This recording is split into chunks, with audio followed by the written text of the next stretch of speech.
Assalamualaikum. Welcome back to our another Bangla class. Papel Edu Care আজকে আলোচনায় আমরা তৎপুরুষ সমাস শিখব। তো তৎপুরুষ সমাস শেখার জন্য আমাদের যে জিনিসগুলো প্রয়োজন তা হবে যে আমরা পূর্বপদ এবং পরপদ নিয়ে আলোচনা করেছিলাম। সমসমান পদের প্রথমে যা থাকবে তা হবে পূর্বপদ এবং পরে যা থাকবে তা হবে পরপদ। আর তৎপুরুষ সমাসে আমাদের পূর্বপদে যে বিভক্তি থাকবে সেই বিভক্তিটা লোপ পাবে। আমরা বিভক্তি নিয়ে বলেছিলাম যে কিছু কিছু অব্যয়সূচক শব্দাংশ রয়েছে যা শব্দের শেষে যুক্ত হয়ে শব্দের অর্থে পরিবর্তন করে, সেগুলো বিভক্তি আমরা 7 প্রকার জানি: প্রথমা, দ্বিতীয়া, তৃতীয়া, চতুর্থী, পঞ্চমী, ষষ্ঠী ও সপ্তমী।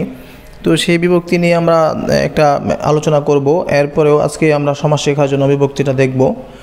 আর এখানে পরপদের অর্থ সবসময় প্রাধান্য পাবে, অর্থাৎ তৎপুরুষ সমাসে বিষয়গুলো কি, পূর্বপদের যে বিভক্তি থাকবে তা লোপ পাবে, অর্থাৎ বেনিশ হয়ে যাবে, এবং পরপদের অর্থটা আমাদের প্রাধান্য পাবে। আর পূর্বপদের দ্বিতীয়া থেকে সপ্তমী পর্যন্ত যে কোনো বিভক্তি থাকতে পারে। দ্বিতীয় বিভক্তি যদি থাকে তাহলে তার নাম হবে দ্বিতীয় তৎপুরুষ। অনুরূপভাবে তৃতীয় তৎপুরুষ, চতুর্থী তৎপুরুষ, পঞ্চমী তৎপুরুষ, ষষ্ঠী তৎপুরুষ, সপ্তমী তৎপুরুষ, এরকম নামকরণ হয়ে থাকে।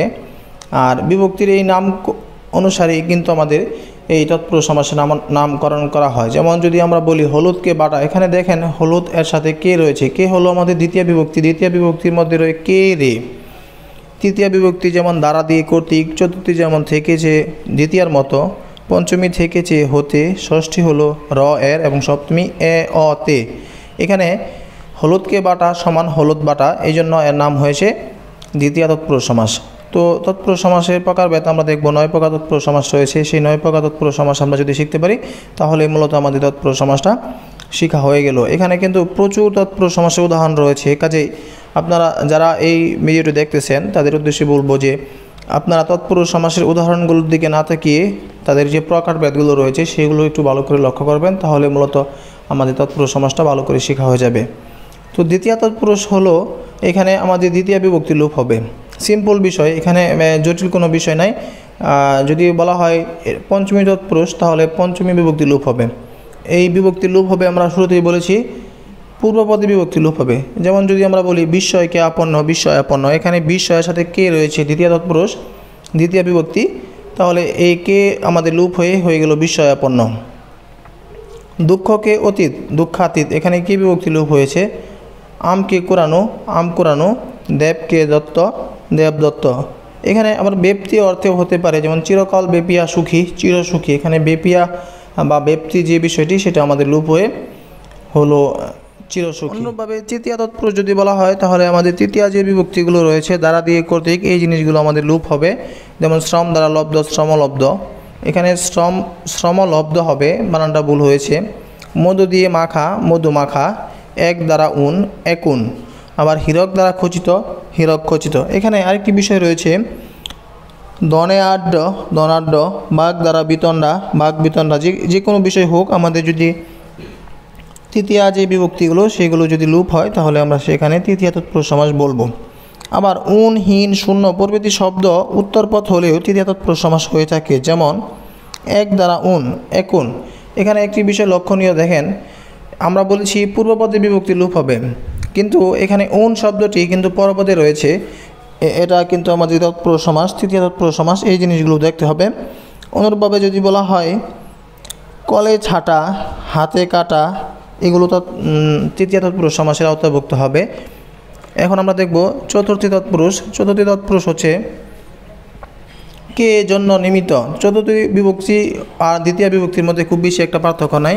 তাহলে আমরা চতুর্থী তৎপুরুষে কে জন্য নিমিত্ত, এই জিনিসগুলো আমাদের লোপ হবে। যেমন বিয়ের জন্য পাগল, বিয়ে পাগল, তাপের নিমিত্ত বন, তপু বন। এই দুইটা তৎপুরুষ সমাসই খুব ইম্পর্ট্যান্ট। আবার যদি বলা হয় গুরুকে ভক্তি, গুরু ভক্তি, আরামের জন্য কেদারা, আরাম কেদারা, হজের নিমিত্ত যাত্রা, হজ যাত্রা। এইভাবে আমরা বলতে পারি যে ছাত্রাবাস, ডাকমাসুল, শিশু মঙ্গল, মুসাফিরখানা, মালগুদাম, রান্নাঘর, মাপকাঠি, মেয়ে স্কুল, বালিকা বিদ্যালয়, পাগলাগারদ ইত্যাদি। এগুলো আমাদের চতুর্থী তৎপুরুষ সমাসের আওতাভুক্ত। পঞ্চমী তৎপুরুষ সমাসে আমরা দেখব পঞ্চমী যে বিভক্তিগুলো রয়েছে, অর্থাৎ হইতে থেকেছে, এগুলো লোপ হবে। আর সাধারণত চ্যুত, আগত, বিত, গৃহীত, বিরত, মুক্ত, উত্তীর্ণ, পালানো, ভ্রষ্ট ইত্যাদি পরপদের সাথে যুক্ত হলে পঞ্চমী তৎপুরুষ সমাস হয়। যেমন যদি বলা হয় পাপ থেকে মুক্ত, পাপ মুক্ত, খাঁচা থেকে ছাড়া, খাতা ছাড়া, বিলাত থেকে ফেরত, বিলাত ফেরত, ইতি থেকে আদি ইত্যাদি, স্কুল থেকে পালানো, স্কুল পালানো। এইভাবে আমরা আরও বলতে পারি যে জেল মুক্ত, জেল থেকে মুক্ত, পরাণের চেয়ে প্রিয়, পরাণ প্রিয়। ষষ্ঠী তৎপুরুষে আমরা যখন দেখব তখন আমরা ষষ্ঠী বিভক্তিটা লোপ পাবে। পূর্বপদে র এবং এর, এই দুইটা হলো ষষ্ঠী তৎপুরুষ সমাস, ষষ্ঠী বিভক্তি। বিশ্বের কবি যেমন বিশ্বকবি, এখানে র আমাদের লোপ পেয়েছে। চায়ের বাগান, চা বাগান, হাঁসের রাজা, রাজহাঁস। আবার যদি বলা হয় ছাত্র সমাস, দেশ সেবা, পাট ক্ষেত, বিড়াল ছানা, ভোটাধিকার, এগুলো হতে পারে। এখানে আরেকটি বিষয় রয়েছে যে ষষ্ঠী তৎপুরুষ সমাসে যদি রাজা স্থলে রাজ, পিতা মাতা স্থলে পিতৃ মাতৃ ভাতৃ হয়। যেমন যদি বলা হয় মাতার সেবা তাহলে হবে মাতৃসেবা, বাতার স্নেহ ভাতৃস্নেহ, পুত্রের বধূ পুত্রবধূ, গজনীর রাজা গজনী রাজ। আবার পরপদে যদি সহ, তুল্য, নিপ্রায়, প্রতিম এসব শব্দ থাকলে ষষ্ঠী তৎপুরুষ সমাস হতে পারে। যেমন পত্নীর সহ, পত্নী সহ, কন্যার সহ, কন্যা সহ, সহোদরের প্রতিম, সহোদর প্রতিম। আবার কালের কোনো অংশবোধক শব্দ থাকলে তা পূর্বে বসে। যেমন অহ্নের পূর্বভাগ, পূর্বাহ্ন, পূর্বাহ্ন, অপরাহ্ন, সায়াহ্ন, এগুলো আমাদের কিন্তু মনে রাখতে হবে ষষ্ঠী তৎপুরুষ সমাস। ষষ্ঠী তৎপুরুষ সমাসের প্রচুর উদাহরণ রয়েছে। আমরা সপ্তমী তৎপুরুষ সমাস এখন দেখার চেষ্টা করব। সপ্তমীতে আমরা দেখব সপ্তমী যে বিভক্তি রয়েছে এ, অ, তে, এগুলো লুপ হবে। এই বিভক্তি যদি লুপ হয় তৎপুরুষ সমাসে তাহলে সেটাকে আমরা বলবো সপ্তমী তৎপুরুষ সমাস। এখানে গাছে পাকা, গাছ এ, এখানে কিন্তু এ রয়েছে, এটা লুপ হয়ে গাছ পাকা হলো। পূর্বে ভূত, ভূত পূর্ব, এখানে কিন্তু পূর্বে এ রয়েছে, তাই এটা এ বিভক্তি লুপ হয়ে গেছে। এ বিভক্তি হলো সপ্তমী বিভক্তির অংশবিশেষ, তাই এখানে নাম হয়েছে সপ্তমী বিভক্তি। অনুরূপভাবে আমরা বলতে পারি বাকপটু, তালকানা, মনমরা, দানবীর, বস্তা পচা, অকাল মৃত্যু। আরেকটি গুরুত্বপূর্ণ সমাস রয়েছে নয়ী তৎপুরুষ সমাস। এখানে নয়ী তৎপুরুষ সমাসটা খুবই গুরুত্বপূর্ণ, পরীক্ষায় প্রায় এসে থাকে।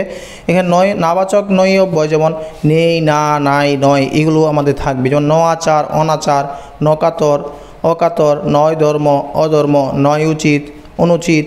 অনুরূপভাবে আমরা বলতে পারি অভাব, নবাব, বেতাল, অনাদর, নাতিদীর্ঘ, অলৌকিক ইত্যাদি, এগুলো আমাদের নয়ীতে তৎপুরুষ সমাস হবে।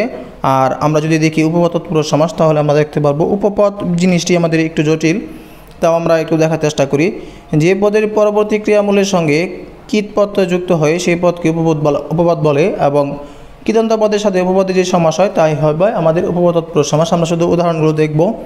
পঙ্কে জলে যা, যেমন পঙ্কজ, জলে চরে যা, জলজ, জল দেয় যে, জলদ, সত্য কথা বলে যে, সত্যবাদী, ছেলে ধরে যে, ছেলে ধরা, পকেট মারে যে, পকেট মার, খতে চড়ে যে, খেচর, খ মানে হচ্ছে আকাশে। তো আমরা যদি আমাদের নয়ী তৎপুরুষ সমাসের উদাহরণগুলো ভালো করে লক্ষ্য করি তাহলে পরীক্ষায় যেহেতু এই বিষয়টা বারবার আসে তাহলে নয়ী তৎপুরুষ সমাস আমরা শিখে নিতে পারবো। এখানে নাবাচক